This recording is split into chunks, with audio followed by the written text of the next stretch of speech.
We like to think that we experience the world directly, that what happens is what we feel. But the truth is, reality is not what happens to you, it's what happens inside you in response to actual reality. Your perception is self-inflicted, your joy, also self-inflicted, even your suffering, at least mentally, is largely constructed by you, not the event. Let's be clear, this isn't about physical harm. If someone punches you in the face, you're not choosing the bruise. Physical pain is real and involuntary, but emotional pain, mental, stories, that's your domain. Take this example. Someone says something cruel to you, maybe they call you worthless, the words hit, your stomach drops, your chest tightens, anger flares, and maybe tears follow. Seems obvious. They made you feel that way. But let's look closer. The words they used are just sounds formed by a mouth. The meaning, that came from you, your memories, your self-perception, your hidden insecurities. You ran the input through your brain's lens and constructed the feeling. Another person might laugh it off. Someone else might get angry. You felt hurt. Same stimulus, different internal stories. They were the trigger, but you were the author of the explosion. This doesn't mean blame yourself. This means empower yourself. If you created the reaction, you can eventually uncreate it, or at least understand its roots. This isn't about pretending you're invisible, or invincible, or robotic. It's about waking up to just how much of what we call reality is actually an internal rendering of an external world. And if that's true, maybe the real freedom is in what we reclaim inside our own heads. Let's pull back for a second. What is reality really? At the most basic level, the universe doesn't know you exist. It's just particles and waves, light rippling through space, air vibrating into sound, molecules brushing against each other. Nothing about that is emotional. Nothing about that is meaningful. The sun doesn't shine, it emits radiation. Music doesn't soothe, it's just pressure in the air. A lover's touch doesn't feel warm, it's skin and nerve endings reacting to proximity. All of it, every bit of sensory input is meaningless until it reaches one place, your brain. And that's where the magic happens. Your mind doesn't record reality, it translates it. Your brain takes raw input and turns that into something that you can understand. Not just understand, but feel and experience. That translation is called qualia. Qualia is the private inner texture of experience.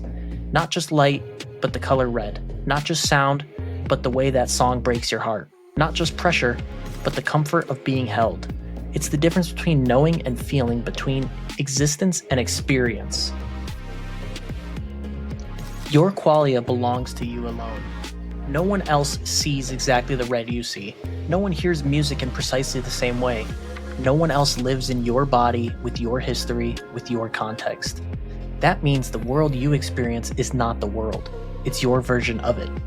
Your brain curates reality, layering it with memory, belief, mood, expectation, trauma, hope.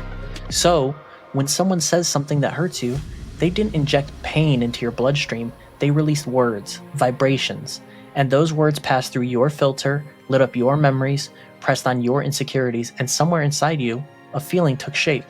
They were the spark, but you lit the fire. You are not experiencing life directly. You are experiencing yourself experiencing life. And if that's true, if the world you see is filtered through your mind, your meaning, your lens, then what you feel, what you think, how you suffer, or how you heal, that might not just be what's happening to you, it might be something happening within you. Something that you can explore and maybe even reshape. The illusion of shared experience. You've probably heard the old thought experiment, my red might be your blue. It's a simple way to explain the subjectivity of experience. We both agree that an apple is red, but what I see when I look at it, my experience of redness, might be completely different from yours. Maybe what you see is what I'd call blue, but since we were both taught that the color is red, we carry on as if we're experiencing the same thing. And while that's a good entry point, it's also a massive oversimplification, because the truth is, my red might not be your blue. My red might be your taste of metal, your sense of velvet, your feeling of being watched. Qualia, subjective experiences, are not limited to a color wheel shuffle. They're entire internal constructs linked to sensation, memory, emotion, and attention. We don't share reality, we share maps of it. What allows us to function together is that the labels align, not necessarily the experience. We agree that the stoplight is red. We agree that fire is hot. We agree that sadness looks a certain way. But we don't actually know, we can't know that we are feeling the same thing. We've just built a common language to point to similar triggers, not to mirror each other's minds. Your red might be my experience of static. My sense of time passing might feel to you like a sensation in the wind. And yet, we still say things like, it's 5 o'clock, or the sky is red at sunset, and we keep moving through life as if reality is shared. You might be saying, how could someone's own sense of sight be what I feel when I touch something static? Well, the truth is that the experience isn't actually what matters, it's the information that's provided. So if, for example, you walked into a room and you could feel the static charge of everything, you would then have the same amount of information about the room as if you saw it with your regular eyes. So when we compare this to Qualia, if we factor in the fact that experiences might not be the same at all and completely don't even translate to something far beyond my red is your blue, but just something completely different entirely, what we have to look at is the information provided by the sensation rather than the conventional understanding of reality. You might think this is how I see, so someone else has to see this way. However, that's not necessary. All that needs to happen is that they receive the same amount of data information that you do when your eyes both look at something. The subjective experience could be completely different in sensation.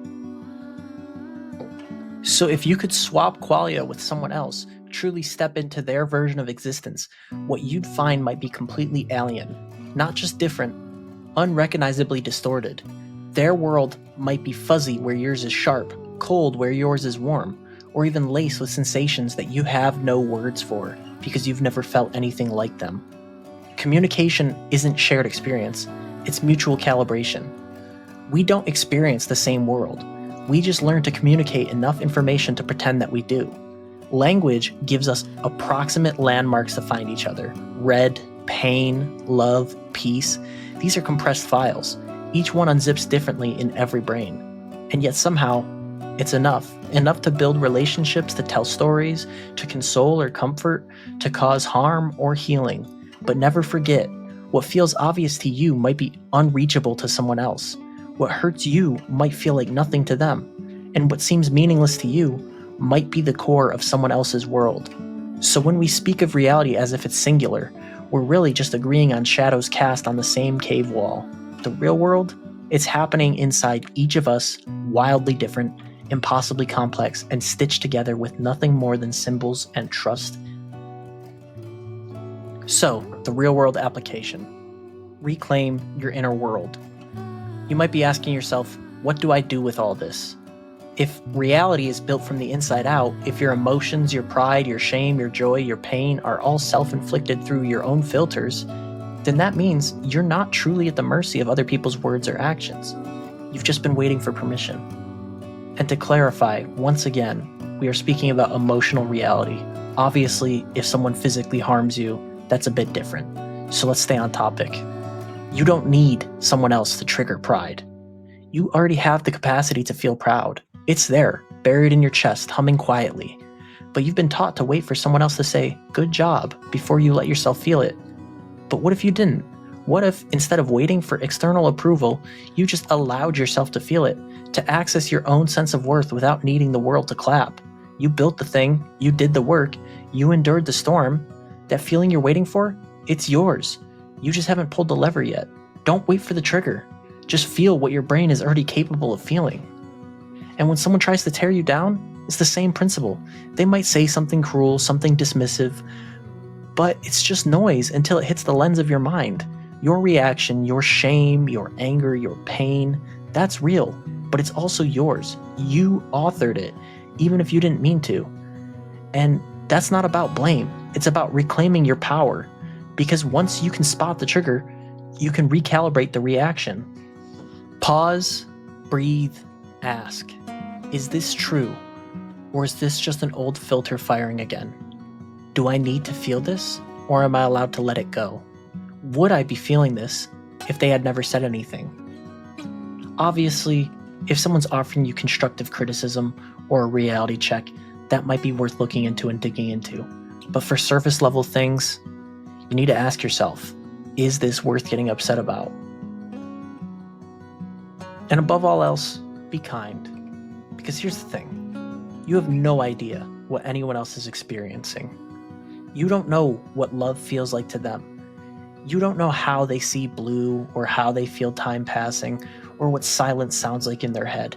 Their version of reality could be beautiful or unbearable or something you don't even have the words to express. So be kind, be gentle, be human. We're all just guessing our way through a shared illusion, trying to make meaning from static and shadows. And if you can make that illusion a little softer for someone else just by existing with warmth and intention, you've already made this strange, private, self-inflicted experience a little bit more real, a little more worth living. And sometimes, at the end of the day, if someone is just truly insufferable, sometimes the kindness they deserve is for you to just not acknowledge them and move on.